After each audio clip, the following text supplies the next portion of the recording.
Assalamualaikum warahmatullahi wabarakatuh. Halo semua, semoga teman-teman semua yang di rumah diberikan kesehatan dan dilancarkan segala urusannya.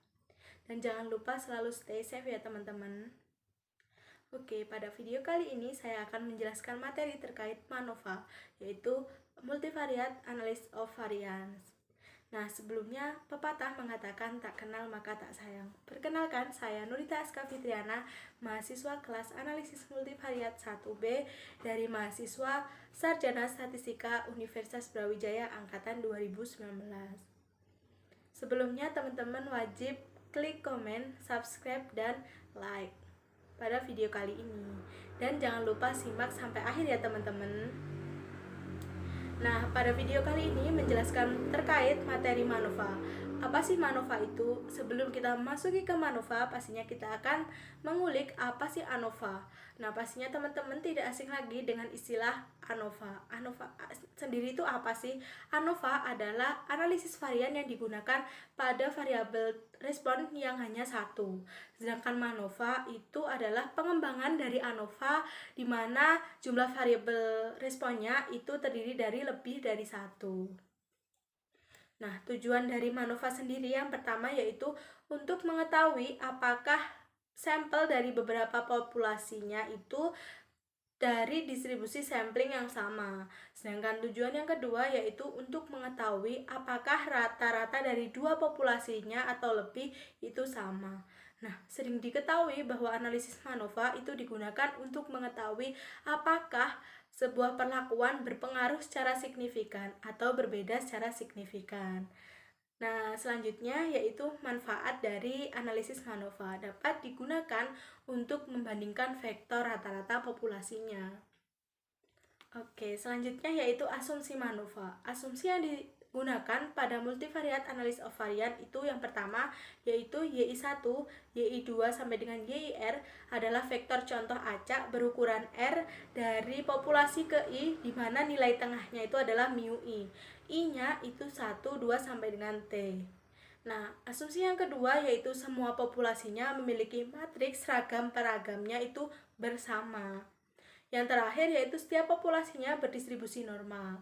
Nah, sebelum melakukan analisis multivariance atau MANOVA, itu kita perlu mengetahui apakah data yang kita analisis ini sudah berdistribusi normal. Biasanya itu kita menggunakan Shapiro test atau Kolmogorov-Smirnov itu untuk melakukan tes normal atau menguji kenormalan data. Nah, apabila kita mengetahui kasus bahwa data kita tidak berdistribusi normal, kita harus merubahnya menjadi normal. Entah itu menggunakan transformasi atau cara lain yang membuat data itu menjadi normal.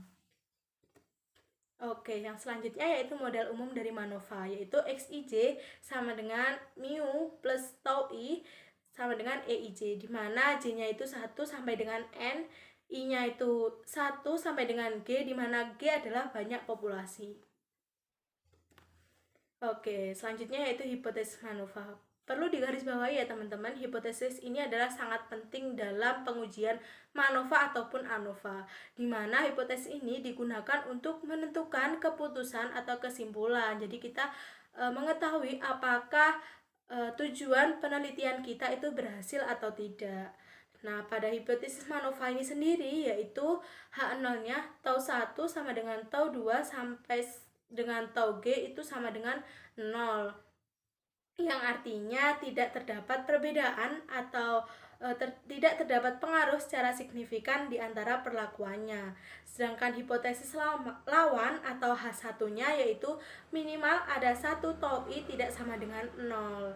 Nah, artinya terdapat perbedaan atau pengaruh secara signifikan antar perlakuannya. Oke, selanjutnya yaitu tabel MANOVA. Tabel MANOVA sendiri itu terdiri dari sumber variasi, ada treatment, residual atau error, dan total. Dan ada jumlah kuadrat dengan derajat bebasnya. Seperti ini, di mana jumlah kuadrat treatment atau perlakuan kita sebut dengan B, dan jumlah kuadrat dari residual atau error kita sebut dengan W, sedangkan total, jumlah kuadrat total itu penjumlahan dari jumlah kuadrat treatment dengan error. Dan derajat bebasnya itu per sumber variasi berbeda-beda. Ini tabel berikut bisa dibuat acuan untuk analisis. Bisa banget dicatat atau dihafal ya teman-teman. Harus perlu diingat ini. Oke, yang selanjutnya yaitu statistik uji Wilks lambda, di mana rumusnya mutlak dari W dibagi mutlak dari B plus W, atau mutlak dari jumlah kuadrat error dibagi mutlak dari jumlah kuadrat total. Nah, pada uji Wilks lambda sendiri itu ada ciri yang dimana kita tentukan dengan ukuran sampelnya. Jika ukuran sampelnya besar, itu kita gunakan pendekatan Bartlett. Jika sampelnya kecil, kita harus menggunakan pertimbangan untuk jumlah variabel dan jumlah kelompoknya. Nah, pada tabel berikut ini kita akan menyaksikan bahwa distribusi Wilks lambda bila sampel tidak begitu besar. Nah, jumlah variabelnya itu sama dengan 1 dan jumlah kelompoknya itu lebih dari sama dengan 2, maka kita menggunakan rumus distribusi samplingnya itu menggunakan rumus pada kolom baris pertama. Nah, dengan titik kritisnya itu sudah ditentukan per jumlah variabel yang berbeda-beda. Oke. Selanjutnya yaitu keputusan. Keputusan untuk menentukan kesimpulan. Nah, pada kali ini yaitu kita contohkan keputusan dari pendekatan Bartlett atau uji statistik lambda yang Wilks lambda yang menggunakan pendekatan Bartlett, di mana ketika nilainya itu lebih dari nilai tabel chi-square, maka tolak 0, yang dimana artinya terdapat pengaruh atau perbedaan secara signifikan antar perlakuannya. Oke, statistik uji yang digunakan dalam uji MANOVA itu tidak hanya satu ya teman-teman, ada 4 uji. Nah, yang pertama tadi statistik uji Wilks lambda, yang kedua yaitu Roy test. Dimana Roy test ini theta itu adalah lambda 1 dibagi 1 plus lambda 1. Nah, untuk statistik uji yang ketiga yaitu Pillay test, dimana statistik Pillay disajikan dalam bentuk V pangkat S. Dapat dilihat pada rumus ini ya teman-teman. Untuk keputusannya kita bandingkan dengan nilai tabel V, dimana nilai VS lebih dari tabel V, maka tolak 0, yang artinya terdapat perbedaan secara signifikan antar perlakuannya. Dengan indeks yang digunakan yaitu S, M, dan N besar, didefinisikannya itu sebagai berikut. Ada rumus-rumus untuk menentukan indeks. Nah, selanjutnya yaitu statistik uji Lawley-Hotelling. Lawley-Hotelling yaitu didefinisikan sebagai U pangkat S. Yang tadi itu menggunakan V, sekarang menggunakan U, dimana U pangkat S-nya itu adalah TR dari E pangkat min 1H sama dengan sigma I sama dengan 1 sampai dengan S lambda I. Oke, pada rumus berikut ini dikenal sebagai Hotelling generalis. Statistik presentase nilai tertinggi terletak pada FE per FH TRE pangkat min 1H sama dengan FE per FH dikalikan dengan U pangkat S. Oke, pada statistik uji ini sendiri perlu diketahui kita menggunakan keputusannya tidak hanya dengan membandingkan nilai tabel, tetapi kita bisa menggunakan nilai p-value atau p-value yang dibandingkan dengan alfanya. Biasanya menggunakan alfa 0,05, 0,01 dan lainnya. Masih banyak alfa yang dapat digunakan. Ketika kita menentukan keputusannya dari perbandingan alfa itu berbanding terbalik, yaitu yang artinya dimana ketika nilai p-value lebih dari alfa maka terima H0, yang artinya tidak terdapat perbedaan atau pengaruh secara signifikan, seperti itu. Yang biasanya menggunakan perbandingan p-value atau keputusan menggunakan p-value adalah nilai dari ketika menggunakan software atau alat bantu untuk pengujian. Oke, selanjutnya kita memasuki pada studi kasus atau contoh penerapan dari analisis MANOVA. Perlu disimak ya teman-teman, di sini studi kasus akan saya jelaskan menggunakan R atau RStudio. Oke, studi kasus yang saya angkat yaitu yang pertama, tujuan penelitian ini untuk mengetahui apakah terdapat perbedaan pengaruh yang nyata antar perlakuan. Tiga perlakuan yang digunakan yaitu NaC1, chloroquine plus NaC 0,25, chloroquine plus NaC 0,5 terhadap jumlah MDA hari ketiga, hari kelima, dan hari ketujuh secara bersama-sama. Data yang diperolehnya itu sebagai berikut. Pada tabel ini adalah data hasil penelitiannya. Untuk menonton bagaimana cara membuat sintak dari RStudio bisa disimak.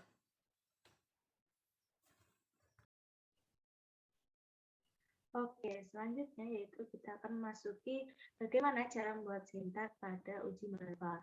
Yang pertama, kita harus menginput data dari Excel atau dari file yang ada di laptop kalian masing-masing, itu dengan cara menggunakan memanfaatkan fitur import dataset pada RStudio. Oke, kali ini saya mendapatkan sintak itu 3 awal ini, yaitu menggunakan memanfaatkan package read Excel.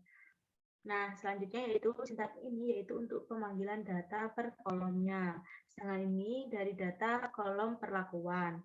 Nah, ini data dengan data frame, ini yang dimasukkan yaitu data gabungan.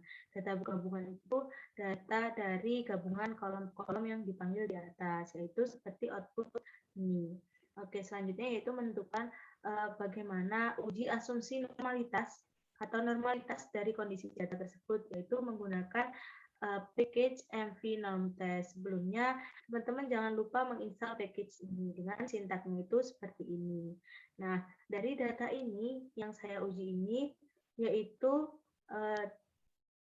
dihasilkan bahwa uji normalitas atau normalitas tesnya itu yaitu didapatkan p-value-nya bernilai kurang dari 0,05 yang artinya tidak berdistribusi secara normal, tetapi tetap akan dilaksanakan uji MANOVA. Oke, yang selanjutnya yaitu cek kesamaan matriks kovarian dari data di atas, yaitu dengan menggunakan BART. Jangan lupa juga untuk install package BART. Nah, di sini dihasilkan bahwa nilai dari Bartlett testnya itu p-value-nya itu 0,3057 yang dimana nilainya lebih dari 0,5 yang artinya dari kovarian matriks kovariannya itu dibuktikan sama. Oke, selanjutnya kita yaitu menuju ke sintaks intinya yaitu menentukan hasil MANOVA dari data di atas dengan menggunakan 4 uji yaitu Riley, Roy, dan Swirling Knowledge.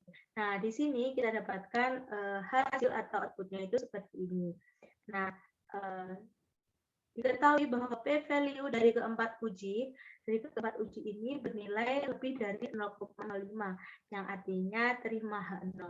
Jadi kesimpulannya dengan alfa 0,5%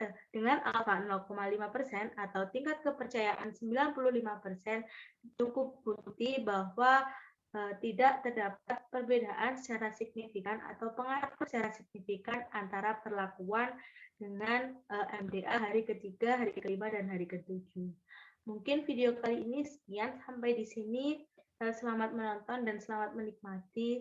Dan saya mohon maaf apabila ada kesalahan dan kekurangan atas pembicaraan saya. Mohon dimaafkan. Dan terima kasih. Assalamualaikum warahmatullahi wabarakatuh.